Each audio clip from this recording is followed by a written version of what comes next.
of this news? Yeah, Avan, actually this is the news which made me recommend a buy on this stock. I feel the deal is likely to be concluded pretty soon. And in addition to this, their Yamuna Expressway project is also likely to be commissioned tomorrow. So both the news would be positive for the stock, and that's why I've given a buy call with a target price of 79 rupees 70 paisa for the day.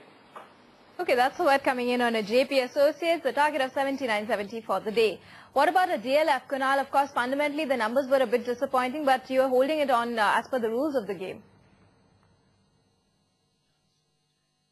Yes, two of the stocks which I have been holding is, one of them is DLF, and clearly it's a very good chart purely on technicals.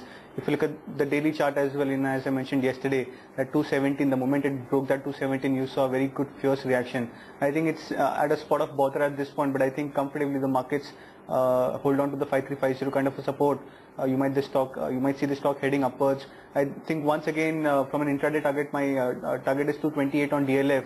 But again, I believe that the stock from a medium-term perspective also looks very strong, about 217. Okay, that's the word which is coming in on DLF. The counter is not too holding up in today's session, currently at 216.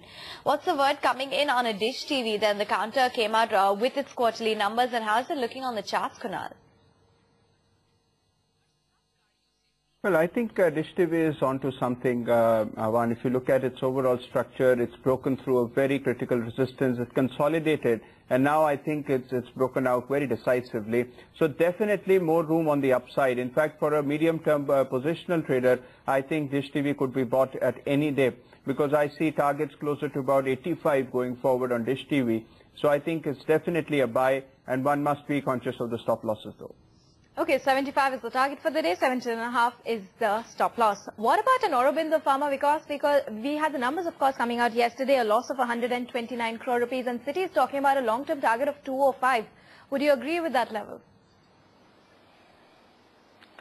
Yeah, Megha, actually the stock was beaten down yesterday on the back of disappointing results, but I felt the results were not as bad as they seemed on the face of it, because they had a one-time forex loss of around 206 odd crores. If that was to be excluded, then they would have actually reported a profit of 80 crores, which was what the market was expecting.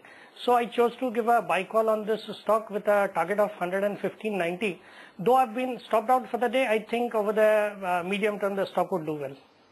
Okay, expect the stock to do well over the medium term, and that's a defensive pick in the form of an Aurobindo Pharma that Vikas is betting on. Moving on then to a result candidate for today, Kunal is choosing a PFC. We're expecting that the profits will be higher by 26.8%. NII has seen a 12.48. But you're obviously reading the technicals, so what's the stock looking like? Yes, again, this is the second stock carry forward from yesterday's 4 picks, and I believe